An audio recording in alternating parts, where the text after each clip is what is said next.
ever felt like you're trying to navigate a world that's just brimming with conflicting signals, where sometimes the most outwardly pleasant appearances hide very different, maybe even unsettling Oh, realities? definitely. That's precisely the landscape we're diving into today. It's a feeling that seems pretty timeless, actually. Yeah, it really is. And it was captured beautifully over 2 centuries ago by one of literature's sharpest observers of human nature. Absolutely. Today, we're taking a deep dive into Jane Austen's Mansfield Park, which came out back in 1814. Now, on the surface, it might seem like, a gentle story about manners and country life. Right, very proper. But trust me, as we're about to uncover, this novel is actually packed with incredibly sharp social commentary and surprising insights that feel weirdly relevant even now. Mhm. We've pulled together quite a few sources for this deep dive. Some really compelling bits from the novel itself, naturally, but also some incisive critical analyses and even a historical timeline that puts Austen in a really fascinating context. Yeah, that context is key. Hmm. So our mission today is basically to unpack how Austen uses this small world, this microcosm of an English country estate, Mansfield Park itself, to expose some pretty fundamental truths Truths about what exactly? about character, about society, and I think crucially about that constant tension between, let's say, moral principles and worldly ambition, that pull toward success or status. Okay, get ready for some aha moments then about values that really do seem to transcend time. Let's dive right in. Let's do it. So let's picture this. We're stepping back in time right into Mansfield Park, and we see this timid 10-year-old girl, Fanny Price, arriving. Yeah, she's coming from a pretty chaotic, definitely less refined home, dropped into this grander, more ordered world, or at least it seems more ordered. And the novel tells us straight away she was miserable, even though they tried to make her feel welcome. That's a powerful signal early on, isn't it? About her quiet suffering or her feeling like an outsider. It really is. Yeah. And her education there, initially, it focused on politeness, on manners, but the book says it lacked that higher species of self-command, that just consideration of others, that knowledge of her own heart, that principle of right, basically the deep stuff. The substance behind the style. Exactly. Exactly. And Austen is so clever here because she immediately sets Fanny against her cousins, Julia and Maria Bertram. They're described as remarkably fine. Meaning? Well, they have promising talents and early information. They're accomplished, they know things, they look good on paper, charming on the outside. But, and this is the key bit, they are entirely deficient in the less common acquirements of self-knowledge, generosity, and humility. So the internal qualities are missing. Precisely. And this isn't just, a minor detail. It immediately sets up a central theme for the whole book. What actually makes for a good education? Or even more fundamentally, what makes a good person good character. So it's not just about showing moral flaws, but how a certain kind of upbringing, maybe a superficial culture, can actually cultivate those flaws. Yes, exactly. Often right out in the open, disguised as accomplishment. And it's in that contrast that we really start to see Austen digging deeper, isn't it? These early figures around Fanny are crucial. Definitely. They bring the place to life, for better or worse. Let's talk about some of them. Edmund Bertram, for instance. He stands out early on, doesn't he? As Fanny's friend, her protector. He really does. The book notes he showed kindness to her brother, which delighted her beyond all the rest. That tells you a lot about his compassionate nature right away. He's kind of a moral anchor for her in that house. Often the only one, it seems. Quite possibly. And then you have Lady Bertram. Ah, Lady Bertram. She's the picture of health, wealth, ease, and tranquility, right? Just sort of serene in action. Totally serene. But beneath that calmness, Austen shows this subtle, almost insidious kind of exploitation. Lady Bertram's comfort, her laziness, really, depends on Fanny doing things. Like cutting roses in the hot sun. I remember that bit. Exactly. It seems like a small thing, but it shows how Lady Bertram's passivity isn't just harmless, it's quietly demanding. It's built on Fanny's invisible work. It's like weaponized tranquility. So calm, yet getting Fanny to do the hard yards. And then there's Mrs. Norris. Right. Oh, boy. Mrs. Norris, the officious aunt, meddling, always busy. Her spirit of activity, the book says, which could not be satisfied till she had written a long and angry letter. That just sets the tone, doesn't it? Yeah. Self-important, manipulative. And wasn't she initially keen on Fanny coming? Yes. Foremost to welcome her, apparently. But then when her own husband, Mr. Norris, dies, and she can easily take Fanny in, she flat out refuses. Despite having the means. Absolutely. It's all about the show of kindness for Mrs. Norris, not the actual substance or responsibility. Performative charity, you could call it. Wow. Yeah, performative charity. That fits. And these early dynamics, they're so important because they lay the groundwork for Austen's bigger critique of society's ideals, things that look shiny on the outside. But maybe aren't so great underneath, like the whole idea of the country house. Exactly.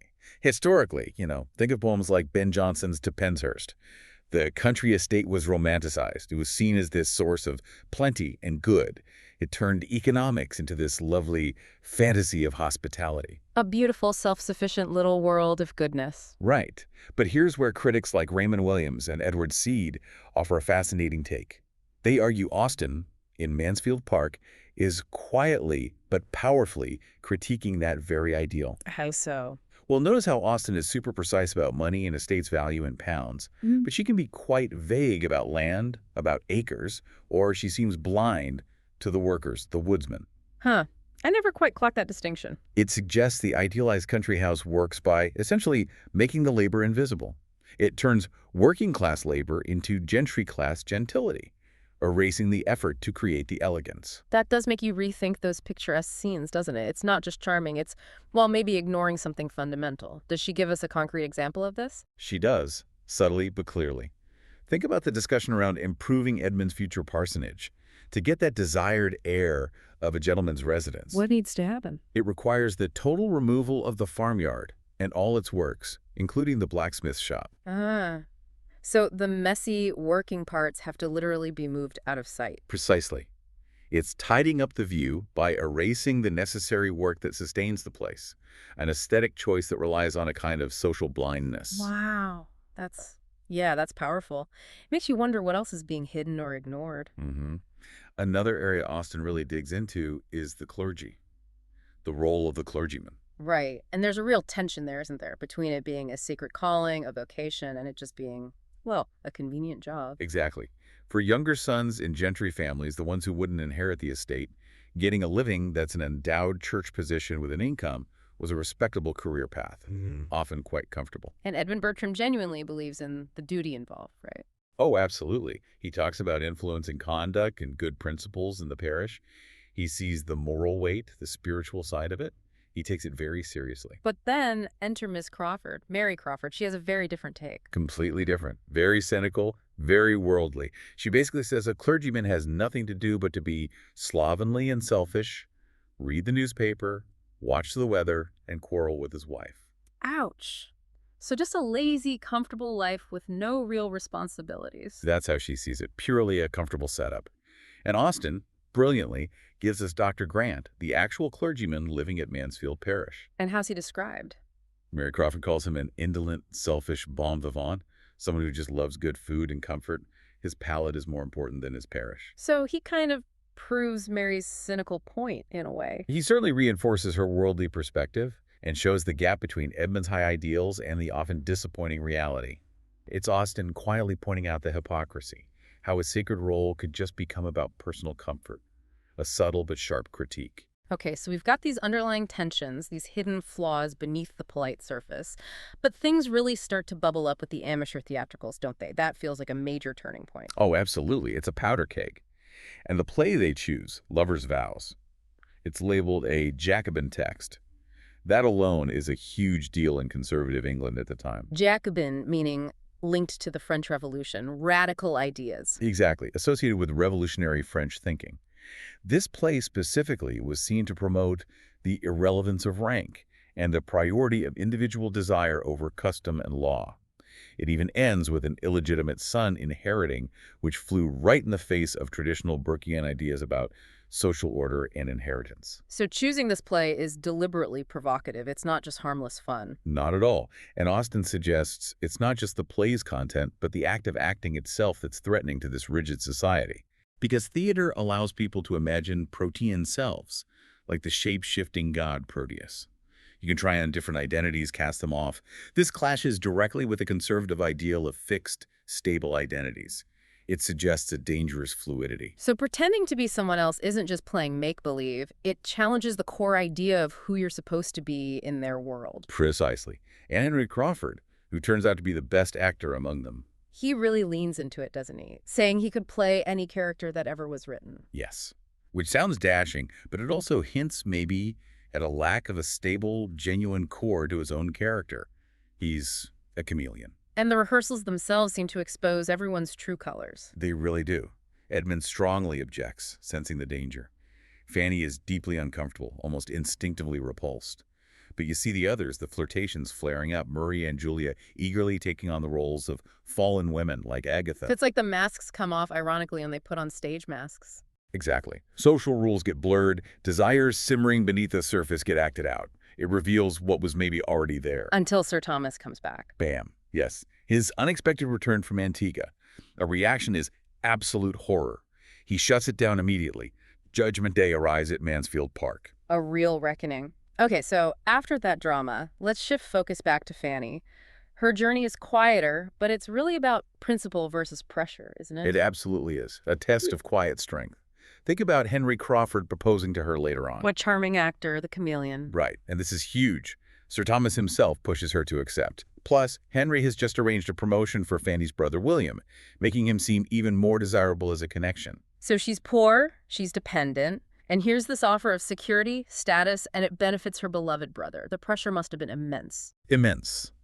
Yet, she quietly but firmly refuses him. Why? It comes down to her principles. Unlike Maria, who married for status, Fanny won't compromise her integrity. Her inner moral compass tells her Henry isn't right, despite all the external advantages. She sees through the charm.